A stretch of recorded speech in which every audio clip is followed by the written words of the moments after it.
Nous laissons derrière nous tout ce que nous avons de plus cher. Enfants, épouses, amis, pères et mères. Fièrement, nous répondons à l'appel du devoir. Pour que les déplacés et les réfugiés rentrent à la maison. Pour que nos enfants reprennent le chemin de l'école. Pour que jaillisse la lumière de la réconciliation entre les peuples pour le Mali, pour la patrie. Cette voie, nous l'avons choisie au prix de nos vies. Nous défendrons nos couleurs. Et si nous laissons derrière nous veuves et orphelins, nous vous prions, prenez soin d'eux.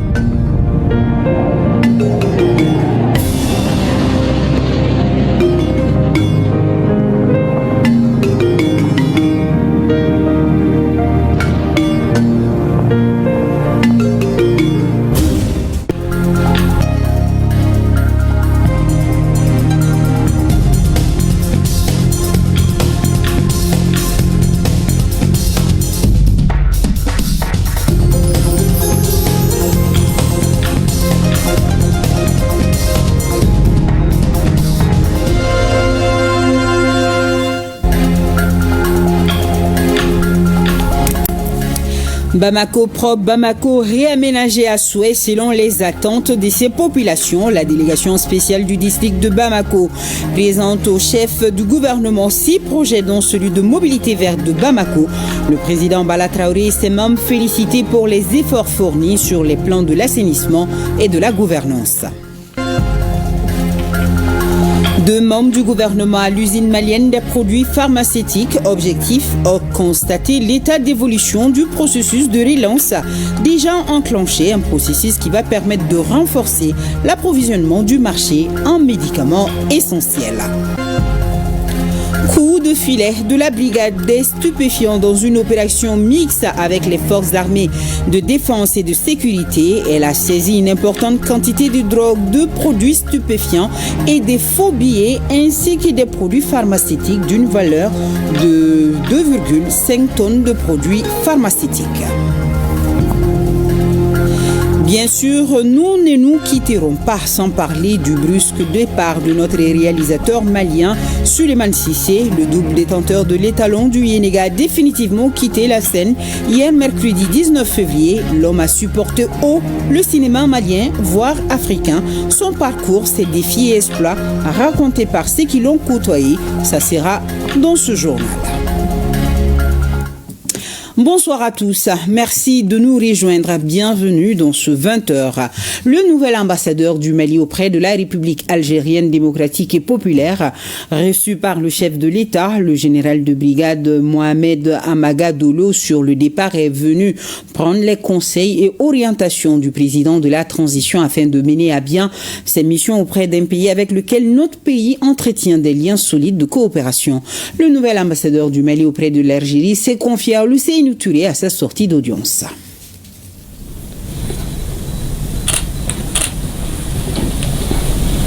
Je viens d'être reçu par son Excellence le général d'armée Assimi Goïta, président de la transition, chef de l'État, à un moment où je m'apprête à prendre mes nouvelles fonctions comme ambassadeur du Mali en République algérienne démocratique et populaire, qui est un pays frère, un pays ami, et puis un pays avec lequel on a beaucoup de liens.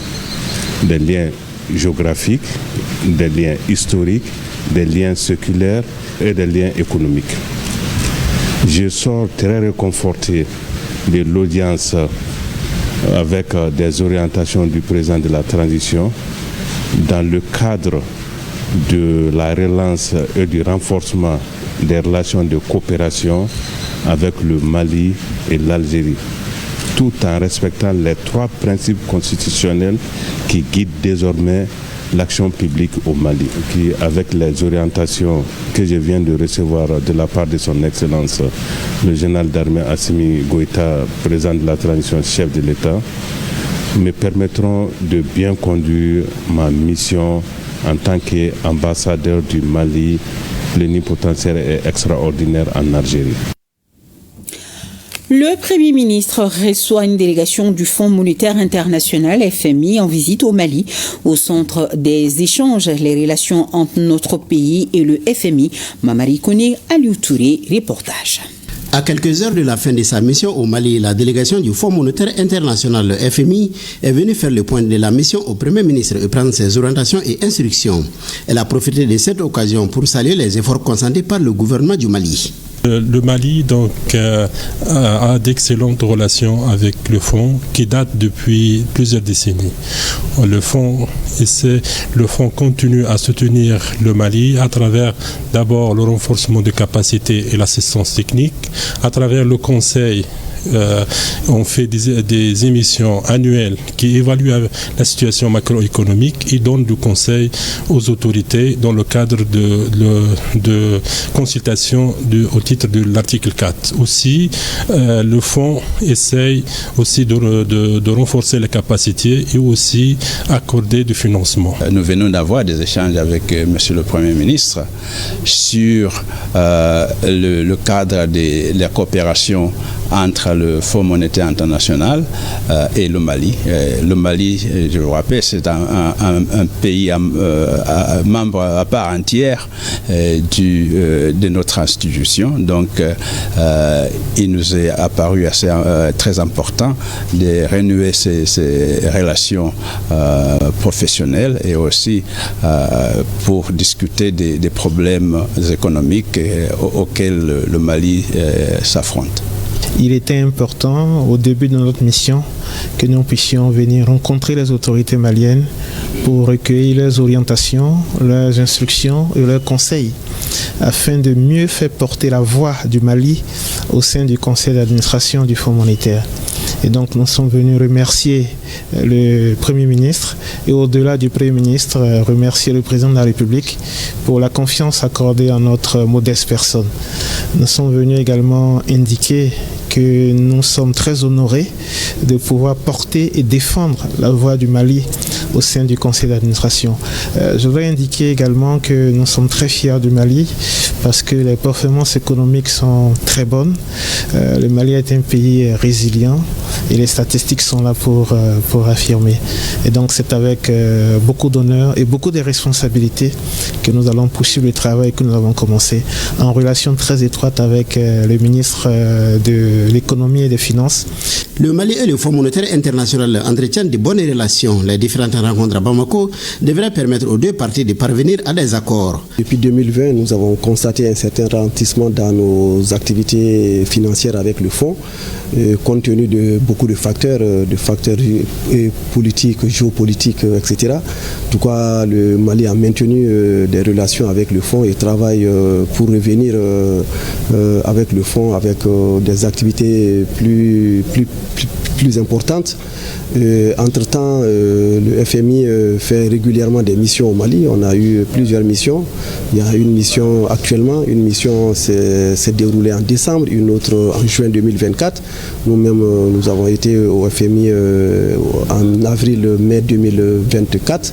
Donc toutes ces choses, c'est pour dire que nous essayons de faire avancer les choses, mais comme je l'ai dit, il y a d'autres aspects parce que toutes les décisions au niveau du fonds, c'est au niveau du conseil d'administration où c'est souvent des critères non économiques ou non financiers qui emportent.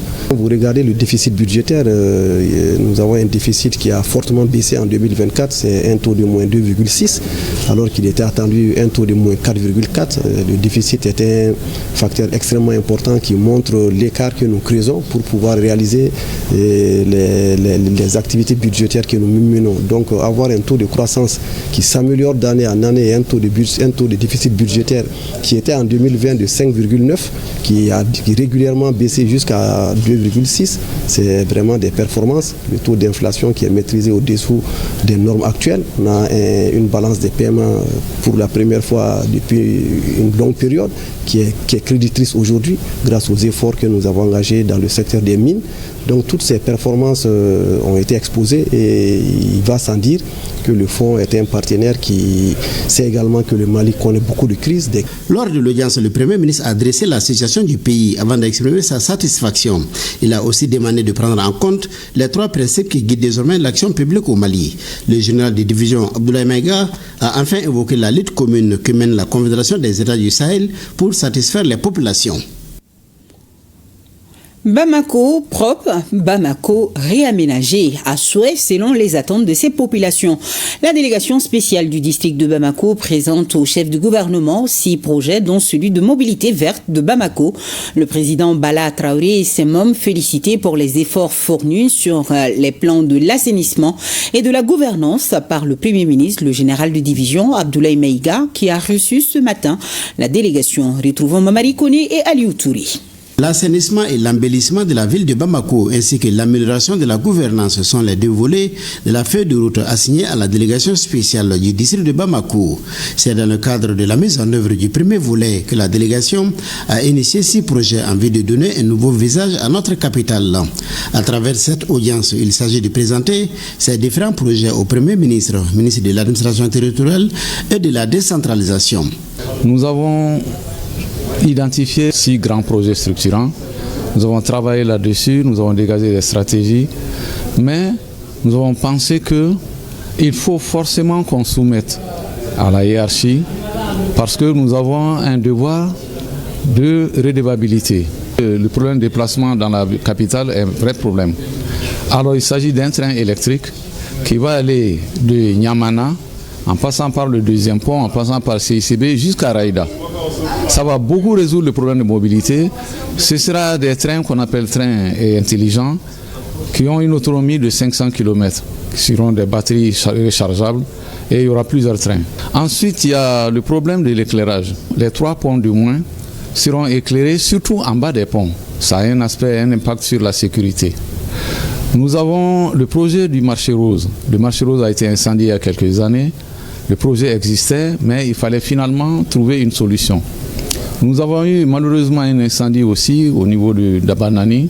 2 bâtiments ont été incendiés dans la nuit du 13 au 14 février. Il s'agit de voir comment reconstruire dans les meilleurs délais aussi pour mettre nos frères commerçants à l'aise. Le Premier ministre a apprécié cette démarche de la délégation spéciale avant de saluer les efforts consentis dans l'assainissement et la gouvernance. Je veux vous féliciter pour tous vos efforts. C'est vrai que l'objectif n'est pas encore atteint. Effectivement, suivant la vision du chef de l'État, par rapport au district de Bamako, il y a 2 objectifs qui nous ont été assignés. Le premier objectif, c'est les questions d'assainissement. Et le second objectif que vous venez de mentionner, c'est l'embellissement. Mais l'assainissement porte à la fois, bien entendu, sur l'assainissement questions sanitaires. Effectivement, Bamako est sale. Mais au-delà de ce volet, il y a également l'assainissement des comptes de la mairie du district. Nous savons qu'aujourd'hui, il y a un léger mieux. Comme je l'ai dit, l'objectif n'est pas encore atteint. Effectivement, il y a beaucoup d'efforts à fournir. Je voudrais, au nom de son Excellence le général d'armée, Assimi Goïta, président de la transition, chef de l'État, vous féliciter également tous vos collaborateurs pour ce léger mieux. Installée en janvier 2021, la délégation spéciale du district de Bamako est composée de 7 membres, dont 3 femmes. Elle a la lourde tâche de donner une autre image à la mairie du district de Bamako. C'est pourquoi, depuis sa prise de service, la délégation multiplie les initiatives et actions pour faire de Bamako une ville belle et propre. Et parmi ces actions, je voudrais ici souligner la nécessité pour Bamako, et bien entendu le Grand Bamako et d'autres localités proches de Bamako, la nécessité d'avoir une structure de transformation des déchets et au niveau de la décharge finale de Numumbu. C'est tant qu'on n'arrivera pas à transformer les déchets, soit à les incinérer pour avoir soit du gaz ou de l'électricité, on peut être sûr que malheureusement le flux d'ordures sera toujours important. Il en est de même pour l'assainissement des comptes de la mairie du district, en exploitant les différents rapports, soit des rapports de contrôle ou des rapports du vérificateur général. Il faudrait le dire avec une grande franchise, la situation financière de la mairie du district était peu reluisante. Je pense que les performances que vous avez réalisées l'année dernière, bien entendu, prouvent à suffisance. En tout cas, les efforts fournis dans le cadre de l'assainissement et de la promotion de la bonne gouvernance. Donc, pour les questions d'embellissement, vous l'avez dit, effectivement, les collectivités territoriales ont la libre autonomie en matière de gestion. Mais nous sommes dans un État. Et les collectivités territoriales coexistent avec les services déconcentrés. Je pense qu'il y a un ensemble de projets aujourd'hui portés et défendus par certains départements ministériels. Je pense au ministère de l'économie et des finances et le ministère des Transports et des Infrastructures. Effectivement, vous avez raison, nous devons vraiment faire attention à ce qu'il n'y ait pas de chevauchement. Il faut qu'il y ait une mutualisation, en particulier dans un contexte de rareté des ressources financières, mais également pour des questions d'efficacité et d'efficience. L'audience du jour s'est déroulée en présence des membres de l'unité de partenariat public-privé de la primature.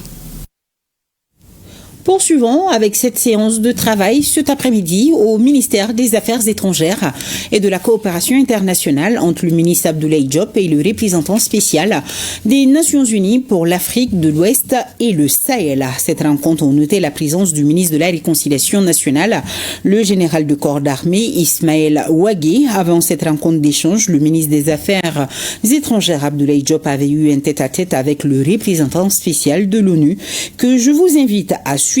Leonardo Santos Simao est au micro de Mamadou Fani. Il s'agit d'une visite d'accompagnement de l'évolution de la situation sécuritaire, politique et sociale des pays, les défis, mais en même temps pour saluer les efforts que le gouvernement fait pour apporter la paix et la sécurité dans les pays.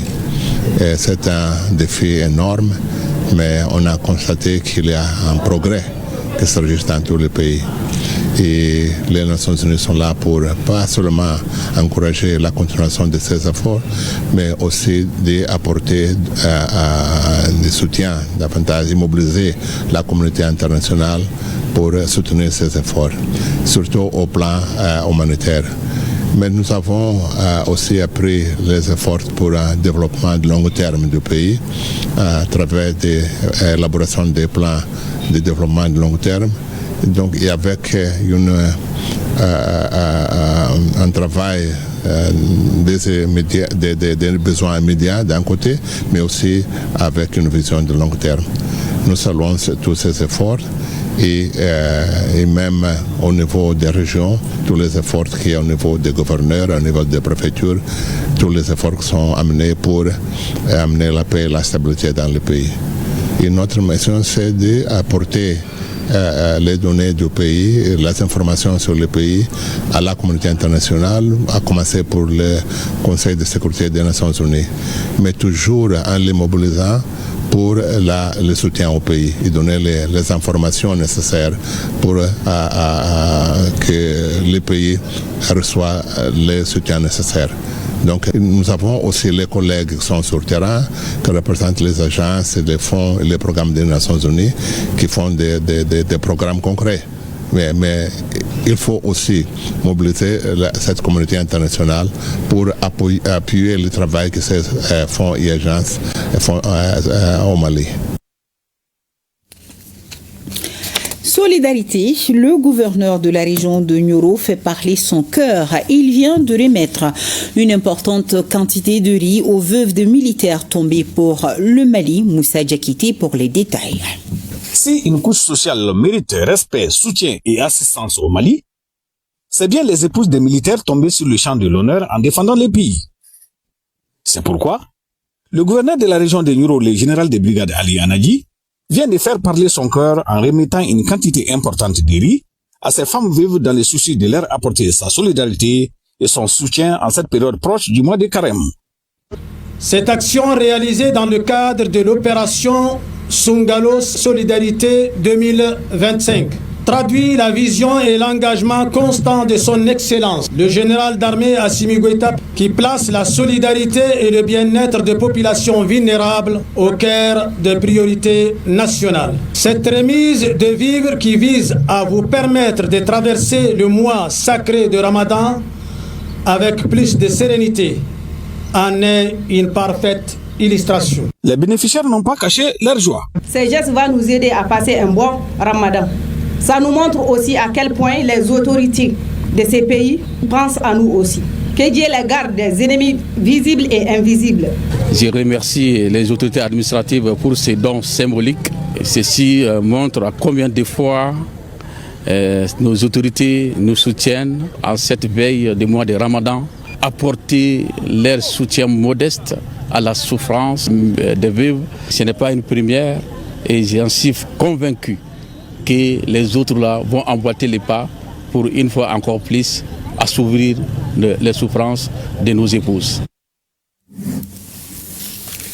2 membres du gouvernement à l'usine malienne des produits pharmaceutiques. Objectif, constater l'état d'évolution du processus de relance déjà enclenché, un processus qui va permettre de renforcer l'approvisionnement du marché en médicaments essentiels. Daouda Kone suivait la délégation. Cette visite effectuée par le ministre en charge de l'industrie et de la santé dans les locaux de l'usine malienne de produits pharmaceutiques UMPP SA est l'expression d'une volonté gouvernementale de relancer l'usine. Une relance qui a tout son sens pour qui connaît la situation stratégique de l'UMPP SA dans le renforcement de la santé pour tous au Mali. L'État a prévu une relance en 2 phases au niveau de l'UMPP SA. La première phase qui est le maintien de la production, qui comporte 2 sous-phases. La première sous-phase qui est le maintien des acquis. La deuxième sous-phase, c'est l'acquisition de matériel et d'équipements pour augmenter notre capacité de production. Et la deuxième phase est la construction d'une nouvelle unité de production pharmaceutique. Les visiteurs ont fait l'état des lieux du matériel sur place, vérifié et contrôlé la production déjà enclenchée. Ainsi, de la chaîne de production jusqu'au magasin de stockage en passant par le laboratoire d'analyse, les ministres se sont rendus compte de la vétusté des équipements. Aussi, voit-il la nécessité de diligenter le processus de relance de l'UMPP SA. On voit qu'il y a beaucoup à faire. Et selon les vœux du président de la transition, le général d'armée Assimi Goïta, c'est que tous les Maliens aient une santé accessible à moindre coût, le plus proche de chez eux. Et l'UMPP, à coup sûr, va nous mener vers la souveraineté sanitaire. Donc on est vraiment très heureux. Après les échanges d'ici, nous programmons de faire une journée de réflexion sur la relance encore avec tous les acteurs. Les visiteurs se sont entretenus avec les responsables des fêtières du secteur médicaments au Mali. Ceux-ci ont saisi l'occasion pour faire des doléances, notamment le renouvellement des équipements afin de garantir une production de qualité et compétitive sur le marché mondial. L'agence de recouvrement des avoirs saisis ou confisqués dispose d'un budget prévisionnel d'environ 330 millions de francs CFA pour l'exercice 2025. Les documents sensibles à l'opérationnalisation de l'agence, comme le projet de plan de recrutement et le projet d'organisation générale, sont également sur la table des administrateurs. C'est à l'occasion de la session inaugurale dont l'ouverture était présidée par le ministre de la Justice et des Droits de l'Homme, garde des Sceaux, Bah Traoré, pour le reportage. Créée dans le cadre de la réforme de la justice, l'agence de recouvrement des avoirs saisis ou confisqués Arcasque est une nouvelle structure du ministère de la Justice et des Droits de l'Homme. Cette première session est capitale pour l'opérationnalisation de la structure, en ce sens qu'elle permet aux administrateurs de décliner les orientations pour l'atteinte des objectifs assignés à l'agence. Il est heureux de constater que cette agence a été créée dans un nouvel environnement juridique et institutionnel favorable au bon accomplissement de sa mission. Pour faciliter l'accomplissement de sa mission, il est nécessaire que l'agence soit mise dans les conditions indispensables à l'atteinte des objectifs qui lui seront assignés. Dans ce cadre, le concours de l'État est précieux pour accélérer l'opérationnalisation de la structure. En outre, l'apport des partenaires techniques et financiers est nécessaire pour contribuer à renforcer ses capacités opérationnelles et ses ressources humaines. facilitant ainsi la digitalisation des services et le traitement diligent des dossiers. Le projet de résolution fixant l'organigramme, le programme d'activité annuel et surtout le projet de budget de l'exercice 2025 font partie des documents soumis aux administrateurs pour validation. Il est utile de préciser que le projet de budget prévisionnel de l'agence au titre de l'exercice 2025 est équilibré en recettes et en dépenses à la somme de 329 248 000 francs CFA. Aussi, il nous revient de les apprécier à l'aune de son opérationnalisation afin de donner à la direction générale des orientations claires et précises devant l'aider dans l'accomplissement de sa mission. D'autres documents sensibles sont à l'étude pour la bonne marche de l'ARCASC. Il s'agit entre autres du projet des conditions générales de recrutement et d'emploi, du projet d'organisation de l'agence et du projet de résolution portant contrat de performance. Créé dans le cadre de la réforme de la 12e session ordinaire du conseil d'administration du Centre de développement de l'artisanat textile. La structure engagée à être au rendez-vous de l'année 2025 décrétée par le président de la transition, année de la culture, entend réaménager ses créations vers de nouvelles bases. Nous signale Mariam Koulibaly. La 12e session ordinaire du conseil d'administration du Centre de développement de l'artisanat textile CDAT en cours se situe dans un contexte marqué par de nombreux défis, dont celui de la mode et du consommé malien. Pour faire face à ces défis, le CDAT entend orienter ses créations vers de nouvelles perspectives. Les textiles que nous allons confectionner ne vont pas se limiter seulement aux textiles habillement, mais nous allons nous appesantir beaucoup aussi sur la décoration, nous appesantir aussi sur les musées et sur les animaux qui rentrent profondément dans notre culture et qui ont un sens très profond. Cette nouvelle dynamique du CDAT doit permettre sans nul doute de multiplier les offres en matière de pain tissé et surtout de créer plus de revenus chez les artisans. La structure est accompagnée dans cette démarche par le ministère de tutelle qui ne manque pas de soumettre d'autres instructions. Nous exhortons le Centre de développement de l'artisanat textile à continuer avec les multiples actions de visibilité entamées pour rendre plus attractif le pain tissé et attirer plus d'investisseurs.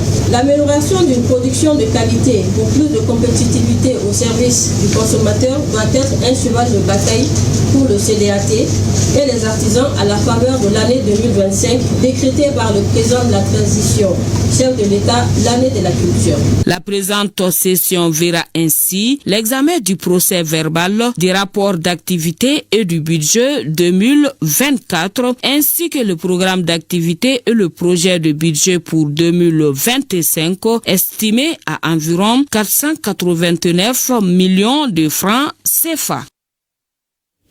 Le Centre national d'odontostomatologie du Centre hospitalier universitaire professeur Amadi Traoré a tenu la 51e session ordinaire de son conseil d'administration. Sokona Kamisoko pour les détails. Avec un budget chiffré à plus de 2,501 milliards de francs CFA pour l'exercice qui s'achève, le Centre national d'odontostomatologie, Centre hospitalier universitaire professeur Amadi Traoré, s'est montré très actif.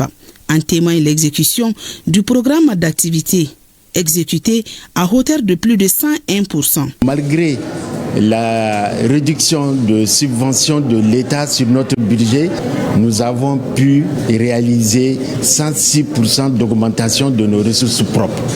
Nous sommes passés de 581 millions à peu près 700 millions. S'il y a un défi que compte relever le Centre national d'odontostomatologie, c'est bien la construction d'un nouveau local à la CI 2000. La structure ici, elle a été conçue pour 46 agents en 1986. Et cette année, nous sommes à plus de 160 agents. Et le nombre de malades augmente. Et nous avons la chance d'avoir un site au niveau de l'ACI 2000.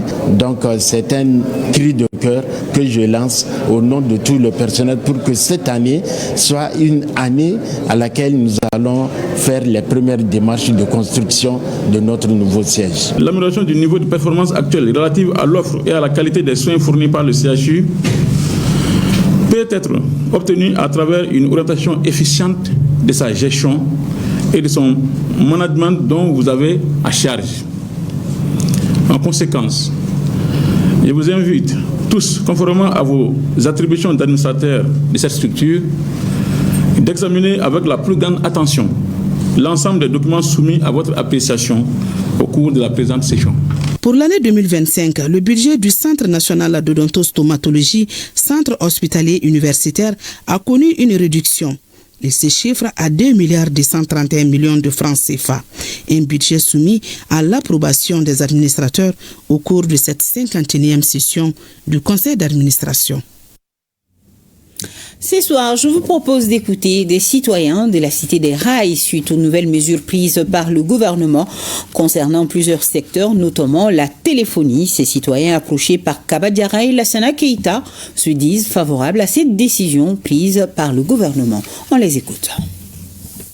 Pour nous, société civile, aucun sacrifice n'est de trop pour toutes les initiatives prises par notre gouvernement dans le cadre du renforcement de notre souveraineté dans tous les domaines. Cette mesure n'est pas une première dans notre pays. On en a vécu pendant la mise en œuvre du projet grandiose sportif de la CAN 2002, où le paiement de ces taxes, c'était dans toutes les prestations de services. Le gouvernement de notre pays a consulté notre grande fêtière, le Conseil national de la société civile du Mali, qui, ipso facto, a donné son avis favorable pour cette initiative salvatrice. La souveraineté dans tous les domaines vraiment a un prix. Et toi, le ciel t'aidera. Nous, on ne peut que s'inscrire dans la logique. Parce que quand le pays est dans le gouffre, nous sommes en guerre, et là, l'effort de guerre est très élevé. Donc, on ne peut pas faire face à tous ces défis sans que les populations ne contribuent. Et puis, l'État a le droit de créer ou d'imposer des taxes. Quand on dit qu'on veut être souverain, donc cela veut dire que la souveraineté, là, le Mali doit venir de nous-mêmes, ça doit commencer de nous-mêmes, il faut qu'on contribue. Les 100 francs là qu'on nous coupe là, ce n'est rien pour un pays. C'est la demande de la population malienne qui est dictée lors des rencontres nationales ou bien des dialogues nationaux que ces recommandations ont été formulées. La transition est en train de mettre ces recommandations en œuvre. Pour moi, c'est une bonne initiative et j'invite toutes les Maliens et Maliennes d'adhérer à la dynamique pour qu'on puisse sortir de cette crise. Cette décision que le gouvernement a prise, ça me va droit au cœur. Si, dans la manière qu'ils l'ont dit, ils l'ont fondé, c'est tel. Tel comment? Parce que l'argent qu'on retire là, ce n'est pas une autre personne qui vient faire le Mali. Nous, les Maliens, le Mali nous appartient, c'est nous qui devons faire le Mali. Ce n'est pas pour moi aujourd'hui, mais c'est pour mes petits-fils et mes fils. Déjà, nous, on n'a pas dépassé l'âge, on est à la retraite. Mais moi, je suis pour et je suis consentant. Il faut faire comprendre les gens. Bon, on a retiré ces sommes durant 6 mois, 3 mois, 4 mois ou bien même 1 an. Ça a coûté à cette somme. Bon, on doit le faire à cette investigation. Mais s'il n'y a pas de données, les gens ne seront pas d'accord. Aussitôt arrivé, le nouveau gouverneur de la région de Ségou rencontre les forces vives de la ville, la sécurisation des personnes et de leurs biens et d'autres questions de développement en 4e région ont meublé les discussions. Le chef de l'exécutif régional mesure déjà l'ampleur des défis et des attentes. Le commissaire général de brigade de police, Suleiman Traoré, a rassuré ses interlocuteurs tout en rappelant l'attachement du président de la transition à la région de Ségou, une région agro-silvopastorale avec d'énormes potentialités. Ramata Konaté et Bakari Traoré nous en disent plus. Le gouverneur de la région prend langue avec les forces vives de Ségou. Le commissaire général de brigade de police décline ses priorités et sa vision du développement de la 4e région. La sécurité et l'ordre public seront au cœur de notre action, car un pays ne peut vivre et se développer dans un climat d'insécurité et il est de notre devoir de protéger nos compatriotes. Pour ce faire, le commissaire général de brigade mise sur l'ensemble des forces de défense et de sécurité ainsi que la population. Avec les services techniques et les partenaires, il promet de s'évertuer à relever les défis et à consolider les acquis dans les secteurs de développement dont l'agriculture, la santé. J'attends de tous nos fonctionnaires, quelle que soit son affectation, une détermination sans faille et une loyauté totale au service des habitants de notre région. Le tout nouveau chef de l'exécutif régional a écouté tour à tour et avec attention les représentants des forces vives de la région. Tout est à Ségou. Tous les Maliens sont à Ségou. Donc la tâche nous est facile et compliquée à la fois. Et tout cela dans un contexte où notre pays a décidé de s'affranchir et ces prix, nous allons les payer par le sens élevé du devoir de la nation, du travail bien fait et de la responsabilité. Nous serons toujours à l'écoute des préoccupations et des inquiétudes de la population. Nous allons tout faire pour développer la coopération entre nous dans la cohésion, dans l'entente. Le gouverneur invite les uns et les autres à écrire ensemble une nouvelle page de la vie de Ségou, une page qu'il souhaite glorieuse et prospère. Et la collaboration franche et directe ne fera pas défaut, rassurent les représentants des services techniques, collectivités, sociétés civiles, hommes de médias, autorités coutumières et religieuses. Éducation. Les différents acteurs de l'école de Nara échangent avec le gouverneur sur les difficultés pouvant entraver la bonne marche de l'année scolaire 2024. On en sait plus avec Idrissa Keita. Cette rencontre entre les différents acteurs de l'école et le gouverneur de Nara a permis de passer au peigne fin plusieurs points, dont le retard de paiement des salaires des enseignants, la radiation de certains enseignants des écoles communautaires et le manque d'enseignants. L'objet de la rencontre, c'était par rapport au retard des salaires. Et avec les différentes discussions, on a été édifiés. On a demandé à chaque acteur de s'impliquer pour éviter d'autres retards de salaires. Et nous allons rester à l'écoute, et tout en respectant aussi les textes de l'État. Je confirme que Nara n'a jamais été en retard de salaire. Parce que le salaire, quand on dit le salaire, c'est mensuel. Ça veut dire que c'est du 1er au 30. Mais on a constaté fréquemment que chaque fois, il y a des petits arrêts de travail à partir du 25. En son temps, le ministre avait fait un cadrage du programme de paiement des salaires pour interpeller les services techniques à gérer les salaires, en tout cas avant les 25 du mois, pour pallier à des retards. Quant à la radiation de certains enseignants des écoles communautaires, le gouverneur estime qu'elle est due au non-respect des critères de sélection. Quand vous voulez recruter des enseignants des écoles communautaires, il y a des critères qu'il faut respecter, des critères d'âge, des critères de compétences, de diplôme. Ceux-là qui n'ont pas satisfait à ces critères, c'est ceux-ci qui ont été radiés. En tout tas de causes aussi, il y a des réclamations, nous l'avons fait savoir. Il faudra faire des demandes de réclamation. À l'issue de cette rencontre, les participants ont formulé plusieurs recommandations, dont l'amélioration de la communication. Œuvre sociale du président de la transition, les remises de dons se poursuivent à l'approche du mois de Ramadan. 3 associations de personnes vivant avec un handicap ont reçu ce jeudi 250 kits alimentaires. Koumba Sissé et Toumani Diabaté étaient à la cérémonie de remise, suivant leur reportage. Le président de la transition redonne du sourire à 3 associations de personnes vivant avec un handicap en leur remettant des kits alimentaires à travers ses œuvres sociales. Dans un premier temps, la Fédération malienne des associations de personnes handicapées et l'association Vaincre les bégaiements ont reçu des vivres composés de riz, de mil, de sucre et d'huile. L'objectif de ce geste de solidarité est d'aider ces couches défavorisées à bien passer le mois de Ramadan. Cette journée que nous vivons aujourd'hui nous rappelle l'importance de l'inclusion, de la solidarité et de l'égalité de chance pour tous, sans distinction aucune.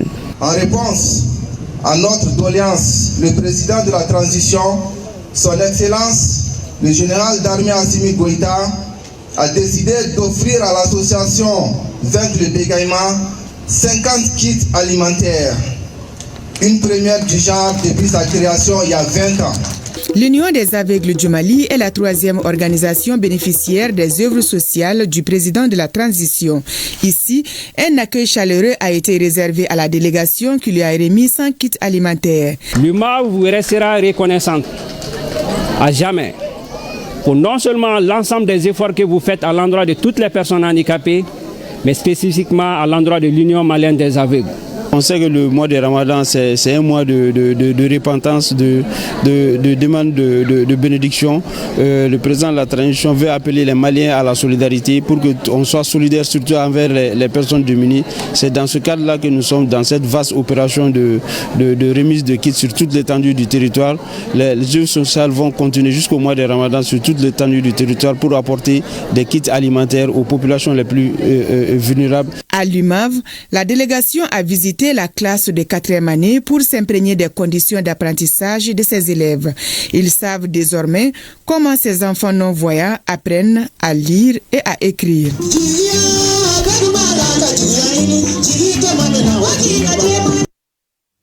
Dans nos programmes ce soir, l'invité de la semaine. Et l'invité de la semaine va recevoir Ibrahim Aya. Et l'Afrique de la jeunesse, c'est le thème donc de la 17e édition de la rentrée littéraire du Mali. Une trentaine d'auteurs d'une quinzaine de pays prennent part. Parmi eux, beaucoup de jeunes écrivains, justement. Selon le directeur de la rentrée littéraire, l'événement leur offre des opportunités de se rencontrer et de faire des débats sur leur œuvre littéraire. Ibrahim Aya est au micro de Yaya Kounati. Pour nous, la question c'était d'inviter des universitaires, des écrivains, des artistes pour venir dialoguer avec les jeunes. D'abord parce qu'il y a je disais tantôt, c'était important de mettre en lumière ces jeunes auteurs qui émergent. Mais aussi, c'est important de les mettre en discussion avec leurs aînés, avec le public malien qui est aussi un public jeune.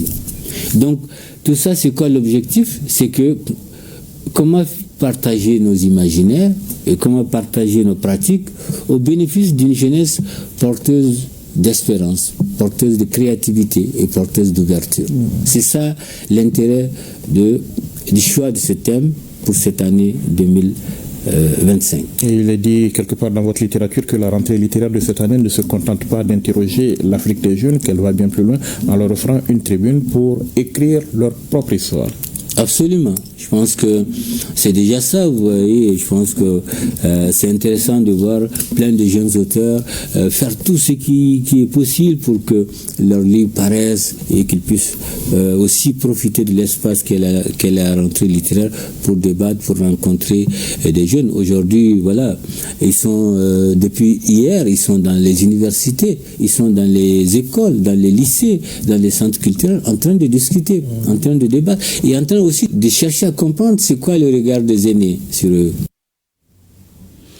Ibrahim Aya, le directeur de la rentrée littéraire, est l'invité de la semaine à suivre après le PMI Mali. Autre grand titre de cette édition, parlons de renforcement des systèmes et services d'eau. Les Pays-Bas et l'UNICEF ensemble aux côtés du gouvernement pour un Mali assaini. C'est à la faveur de la 3e phase du programme accélération de l'assainissement, de l'hygiène et de l'eau pour tous. Financé à hauteur de plus de 4 milliards de francs CFA, il a été lancé aujourd'hui pour une durée de 4 ans, nous signale Fademba Keïta. La 3e phase du programme accélération de l'assainissement, de l'hygiène et de l'eau pour tous DGIS ASSOA 3 devant coûter à l'État et à ses partenaires près de 4 milliards 800 millions de francs CFA, s'attellera à renforcer et à promouvoir l'utilisation des systèmes d'approvisionnement en eau, à l'assainissement et à l'hygiène dans les zones bénéficiaires. Cet espace capitalise les acquis des 2 premières phases. Il couvre 6 régions, dont Kaï, Kita, Djoila, Koutiala, Mopti et Banyangara. 7 cercles et 27 communes. Les résultats attendus du programme portent sur 120 000 personnes atteintes avec au moins le service d'assainissement de base, 6 250 personnes atteintes avec au moins le service de base en eau, 15 écoles et 5 établissements de santé atteints avec des services d'eau, d'assainissement et d'hygiène de base, 25 000 femmes et adolescentes atteintes avec des services d'hygiène menstruelle. Les bailleurs et partenaires techniques et financiers du programme, que sont l'ambassade des Pays-Bas et l'UNICEF, apprécient les résultats enregistrés lors des 2 premières phases. On a amélioré l'accès à l'eau pour au moins 1 million de Maliens, améliorant la résilience climatique en soutenant les communautés locales au Mali. C'était cet engagement communautaire qui était déterminant pour la réussite. Le programme était spécialement visé à mettre en place d'infrastructures WASH durables qui sont sensibles à l'aspect genre afin d'autonomiser les femmes et les filles, en garantissant le leadership des femmes dans la prise de décision en matière d'eau, d'assainissement et d'hygiène. Le programme Accélération de l'assainissement, de l'hygiène et de l'eau pour tous DGIS ASSOA 3, qui s'étend de janvier 2024 à décembre 2027, cible spécifiquement les communautés, les écoles et les centres de santé, tout en mettant un accent particulier sur l'égalité des genres et l'inclusion sociale. Je vous amène au CICB où la commission de rédaction du projet de charte nationale pour la paix et la réconciliation nationale poursuit ses rencontres.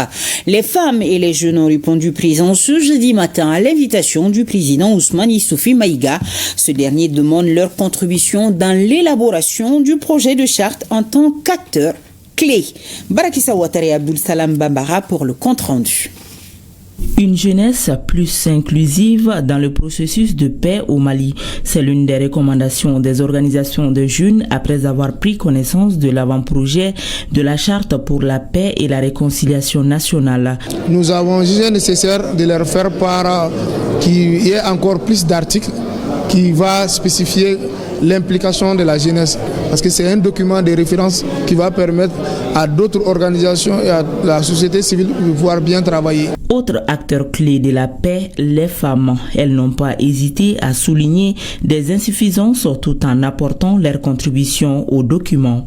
Le fait que les femmes et les jeunes n'aient pas été pris en tant qu'acteurs importants et incontournables dans le processus de paix dans notre pays. Donc il y a des explications qui nous ont été données et qui sont assez satisfaisantes.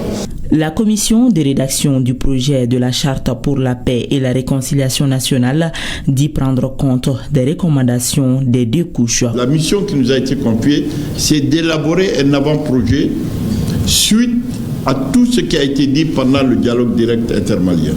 Et cet avant-projet que nous avons transmis au chef de l'État, et c'est à la suite de cela qu'il nous a dit de transformer cet avant-projet en projet. Et ce que nous sommes en train d'écrire en ce moment. L'ancrage de ce document dépendra du chef de l'État. Vos contributions lumineuses, pertinentes et objectives, nous allons essayer autant que peut se faire de les intégrer dès que nous aurons vos recommandations et suggestions que vous allez nous faire parvenir. Le président de la commission a exhorté les femmes et les jeunes à transmettre leurs propositions dans les 72 heures. Les médias aussi sollicités dans la démarche de la commission de rédaction du projet de charte nationale pour la paix et la réconciliation nationale. Les hommes de médias ont été reçus et entendus aujourd'hui dans l'après-midi. Ari Djoumatina nous fait le compte rendu. Outils d'information, d'éducation, de sensibilisation et de communication contribuant à la stabilité du pays, la presse, après les précédentes concertations nationales, est encore appelée à apporter sa touche au processus d'élaboration de l'avant-projet de la Charte nationale pour la paix et la réconciliation nationale.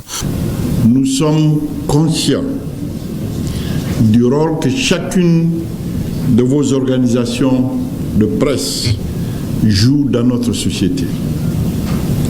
En ce qui concerne le processus d'élaboration de l'avant-projet, nous avions tenté d'être le plus inclusif et participatif possible avec vous.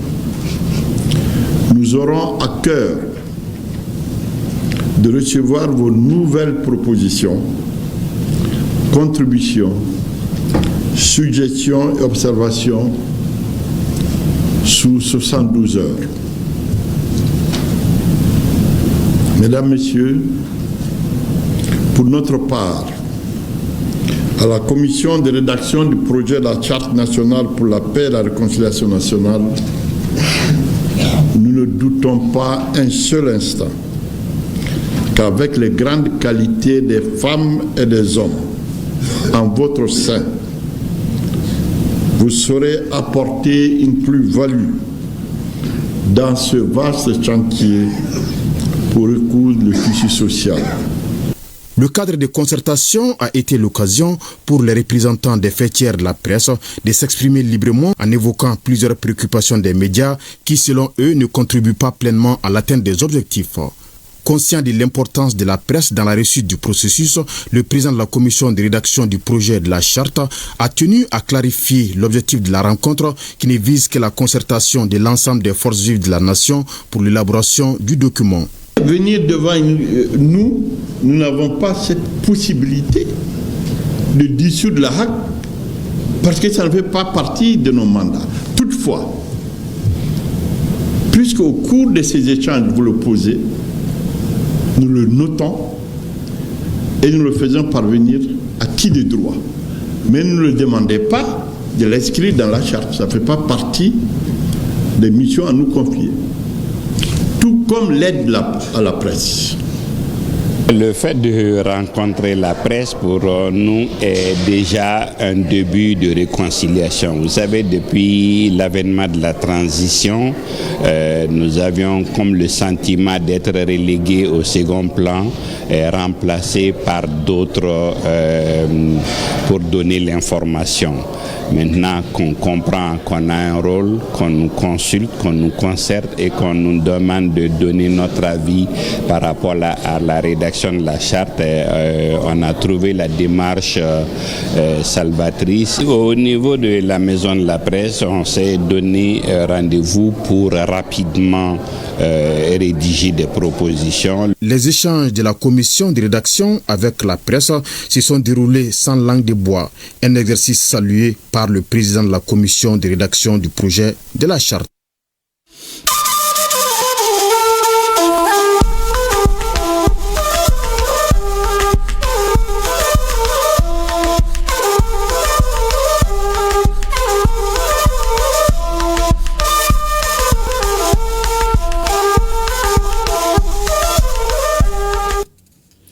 Fin ce jeudi à Niamey des travaux des assises nationales pour la refondation du Niger. Au total, 646 recommandations ont été formulées. Mohamed Kaentao est notre envoyé spécial. L'entrée du président du Conseil national pour la sauvegarde de la patrie, chef de l'État, dans la salle des 2094 places du Centre international de conférence Mahatma Gandhi de Niamey. L'instant est empreint de solennité.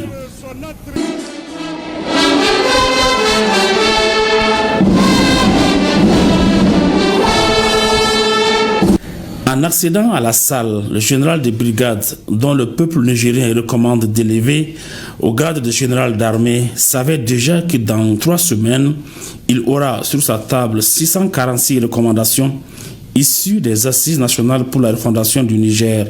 Parmi celles-ci, 60 mois, soit 5 ans de transition renouvelable en fonction de l'évolution sécuritaire du pays, la dissolution de tous les partis politiques et l'élaboration d'une nouvelle charte qui va opter pour le multipartisme contrôlé.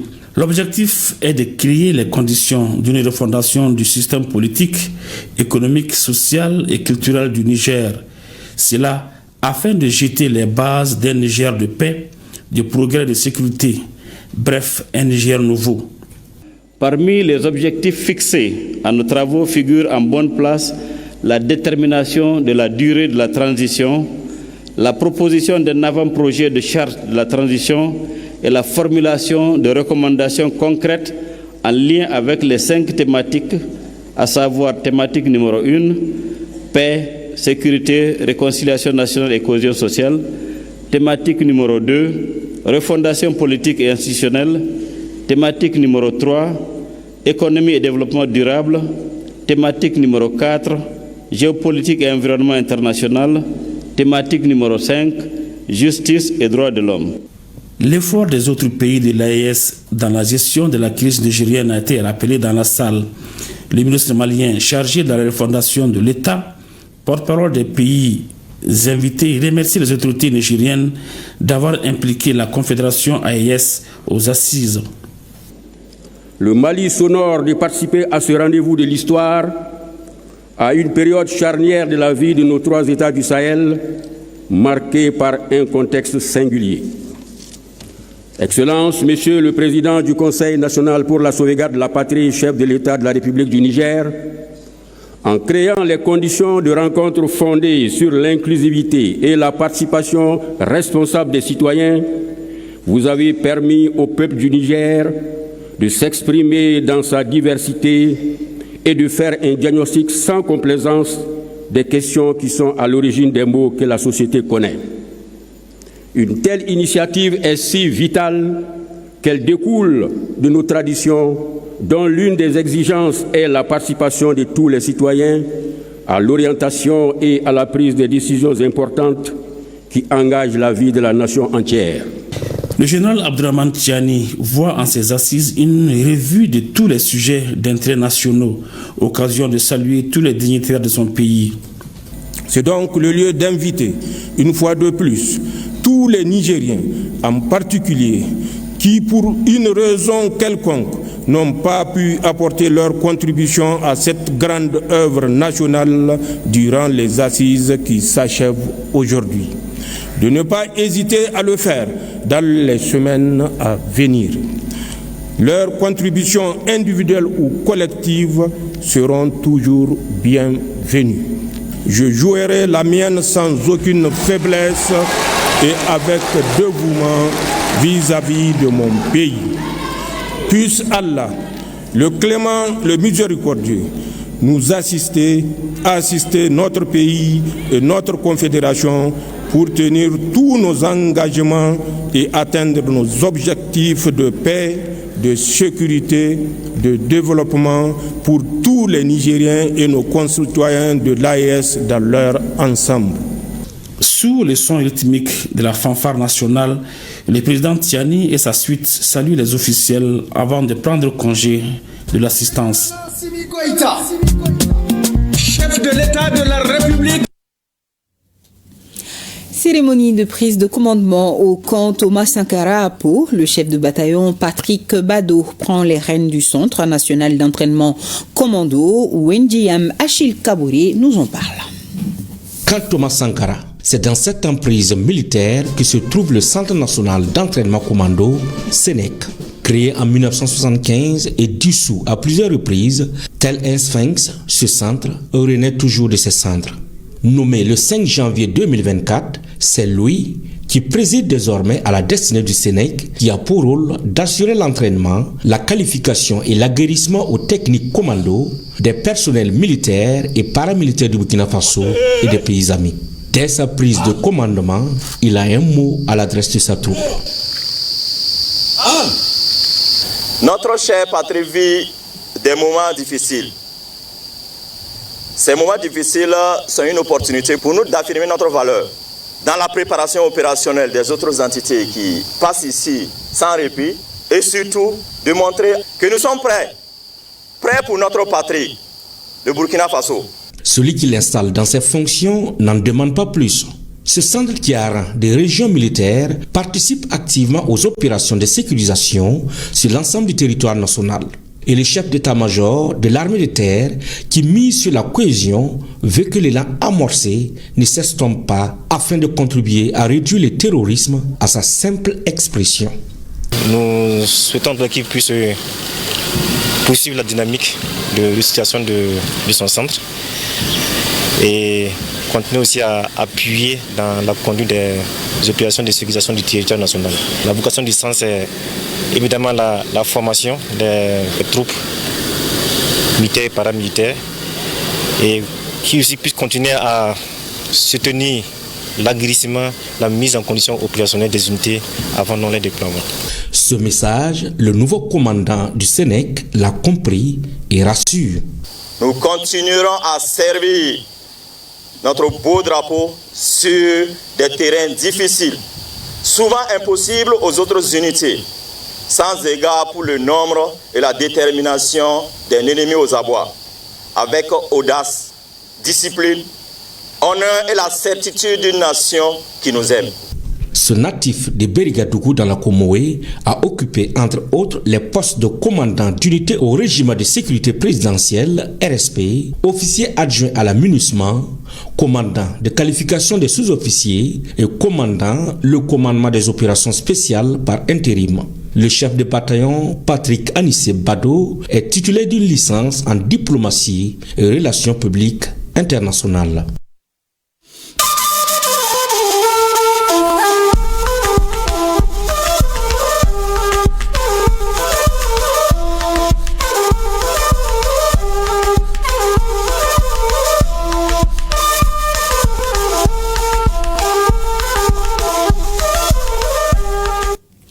Venons-en à présent à ce coup de filet de la brigade des stupéfiants dans une opération mixte avec les forces de défense et de sécurité. Une importante saisie de drogue, de produits stupéfiants et de faux billets ainsi que plus de 2 tonnes de produits pharmaceutiques. 11 personnes interpellées pour diverses infractions. À noter que cette opération de grande envergure des forces de défense et de sécurité, c'était en plein cœur de la capitale, précisément au marché d'Abadani, réputé ni de la drogue et des produits pharmaceutiques non autorisés. Les détails avec Tamsir Djabati. Les forces de défense et de sécurité se mobilisent et s'engagent dans une vaste opération de lutte contre la criminalité et le grand banditisme, en mettant un accent particulier sur le trafic de drogue et d'autres stupéfiants. Et cette opération dite inédite menée par les forces mixtes dont la brigade des stupéfiants est le fruit de la bonne coopération entre les populations et la police. C'est suite à des informations reçues de la part de la population faisant état de la présence de certains nids de drogue au niveau du marché d'Abadani que les autorités nous ont autorisé, avec l'accord aussi du procureur du pôle judiciaire spécialisé, de mener une opération d'envergure pour mettre fin à cette pratique qui est en train de gangréner la jeunesse aujourd'hui. La particularité de ces saisies de drogue, des médicaments, des armes et des faux billets est surtout son mode opératoire. L'opération consistait d'une part à mettre les éléments de la brigade des stupes qui sont en civil en première position, en faisant en sorte qu'il y ait des équipes, ces équipes-là progression pour aller sur le terrain, et la sécurité de ces équipes a été assurée par une coordination des forces de sécurité. Justement, sur le plan stratégique jusqu'à la phase opérationnelle, la planification tactique s'est déroulée au niveau de l'ensemble des forces de défense et de sécurité, avec un déploiement de plus de 200 hommes sur le terrain. C'était ici au marché d'Abadani. Nous sommes à cheval, conformément aux instructions reçues de notre haute autorité, le ministère de la Sécurité et de la Protection civile et la Direction générale de la police nationale, de mener une lutte farouche contre la vente, le trafic, la consommation des produits stupéfiants et tout ce qui est produits psychotropes dans nos villes et capitales.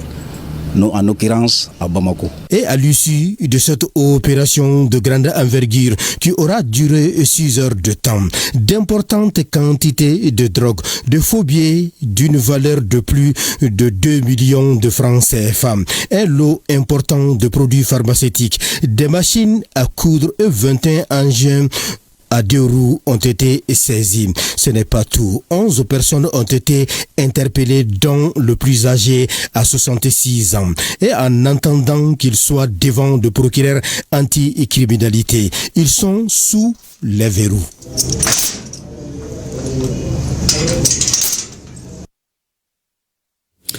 L'actualité, c'est ce brusque départ hier, mercredi 19 février, du réalisateur malien Feu Souleymane Cissé. Le double détenteur de l'étalon du Sénégal a définitivement quitté la scène cinématographique. L'homme a su porter haut le cinéma malien, voire africain. Son parcours, ses défis et exploits, racontés par ceux qui l'ont côtoyé, parents, amis et collaborateurs, sont profondément attristés, affligés. Il se succède dans sa famille à Niar et la Sud pour des hommages. Une équipe de l'ERTN dirigée par Daouda Kone a recueilli quelques réactions en hommage à l'homme qui a tout donné au cinéma malien. Suivons ensemble. Je sortais d'une réunion à Kalabankoro quand j'ai été informé. C'était un choc et on m'a soutenu jusqu'à la voiture qui devait m'amener à la maison. C'était vraiment un choc. On ne s'y attendait pas. Puisque le lendemain, on devait prendre ensemble l'avion pour aller à cette grande manifestation, la plus grande d'ailleurs de tout le continent, la plus grande manifestation artistique et culturelle, le FESPACO. Alors le choc a été beaucoup plus énorme puisque nous avons travaillé ensemble sur les états généraux, où je le taquinais d'ailleurs pour dire, petit frère, tellement il semblait vigoureux, en pleine santé, mieux que moi. Alors j'ai dit non, maintenant c'est toi le petit frère. Hélas, la journée de mercredi a été une journée très triste et nous vivons encore des moments tristes. Et ça a été très violent pour moi, ça il faut reconnaître. Ça a été très très violent pour moi, mais c'est pas que j'ai eu une grosse surprise. Dans la mesure où depuis un certain temps, il me dit « Salif, ma mort va être foudroyante. Ne pense pas que je vais garder le lit, non, je suis un combattant pour ça. Et si on vous appelle de venir, venez vite, sinon vous allez me trouver, vous n'allez pas pouvoir me parler. » Il m'a toujours répété ça. Et il l'a dit à Youssouf Koulibaly aussi. Et à chaque fois qu'on le voyait, il nous disait la même chose. Effectivement, comme il l'avait décrit, et c'est comme ça que ça s'est passé. Hier, c'était la conférence de presse. Et c'était un cri de cœur pour ce cinéma. Il s'est battu pour ce cinéma. Cette disparition est une grande perte pour la nation malienne, pour toute l'Afrique, parce que c'est le père du cinéma au Mali. Souleymane était un monument qui a compris que le cinéma, c'est le reflet général de la société. Le cinéma, c'est des messages très forts qu'on peut léguer aux générations. Et je pense que dans cette logique-là, Souleymane, toute sa vie durant, a travaillé avec abnégation, avec humilité pour arriver aux résultats auxquels nous assistons aujourd'hui. Donc c'est une très très très grande perte pour nous et une grande tristesse. Souleymane Cissé, Bara Kenyondo, puisqu'un yon sur Bara Stradeka. Nkera Doni, Nkera Teri. Souleymane était non seulement un collaborateur pour moi et aussi un ami et un grand frère. Quand j'ai été appelé pour m'annoncer qu'il a un malaise, je me suis précipité pour venir. Malheureusement, il a rendu l'âme. Depuis, nous sommes à pied d'œuvre. Les obsèques auront lieu demain après la prière de vendredi à la grande mosquée de Bamako. Ensuite, on se retrouve dans sa famille pour d'autres protocoles. Et la presse nationale et la toile ont rendu un hommage appuyé au cinéaste Feu Souleymane Cissé. Voyons les parutions d'aujourd'hui, c'est avec Garibou Pérou. Après plus d'un demi-siècle de carrière prolifique, l'icône du cinéma africain a tiré sa révérence de façon inattendue, soupire l'indépendant. Il s'est prêté même aux questions des journalistes en donnant des détails sur sa vision pour le cinéma malien. Pour l'indépendant, c'était vraiment le dernier message d'un don du ciel. Souleymane Cissé tire sa révérence, pleure de toute sa force l'indicateur du renouveau. Alioune Ifrandiaï s'adresse à son idole. On me disait que tu animais une conférence de presse et tu oses partir comme ça sans finir de présider le jury du FESPACO 2025. Tu oses partir sans finir de nous inspirer et ton solo. Que de la paix pour ton âme, rien que de la paix, sanglote l'internaute sur sa page. Clap de fin brutal pour un long métrage de vie, titre le quotidien national L'Essor. La nouvelle de son décès, remarque L'Essor, a rapidement circulé comme une traînée de poudre sur les réseaux sociaux. C'est seulement à 72 heures de l'ouverture de la 29e édition du Festival panafricain du cinéma et de la télévision de Ouagadougou au Burkina Faso, où il devrait présider le jury de la catégorie de long métrage de fiction. En effet, rappelle le quotidien national, il venait de présenter dans la matinée au siège de l'Union des créateurs et entrepreneurs du cinéma et de l'audiovisuel de l'Afrique de l'Ouest les différentes distinctions qu'il avait obtenues en Gambie, au Canada et aux États-Unis d'Amérique en 2023 et 2025. Studio Tamani renchérit, Souleymane Cissé a à son actif plusieurs films, dont de nombreux longs métrages. Il reste incontestablement l'un des plus grands réalisateurs de cinéma au Mali et en Afrique. Le Mali perd une icône du cinéma africain, déplore le républicain. Souleymane Cissé, figure emblématique du cinéma africain, s'est éteint à l'âge de 84 ans. Le républicain regrette de constater que le cinéaste ne pourra jamais honorer ses rendez-vous, bien qu'il ait exprimé sa gratitude à l'organisation lors d'une dernière conférence de presse le matin même de son décès. Sa disparition, conclut le soir de Bamako, laisse un vide immense dans les paysages culturels maliens et africains. Voilà, c'est la fin de ce journal. Très belle soirée à vous. À demain, il commence à faire chaud. Monsieur Météo nous donnera tout à l'heure les informations sur le temps. Abdoulaye Keïta. N'oubliez pas donc de donner à boire aux enfants et aux tout petits, je veux dire les enfants et aux personnes âgées. Bonsoir et merci à nos téléspectateurs de Bankoni, Korofina, Djeli Bougou et Suleiman Bougou. Bonsoir.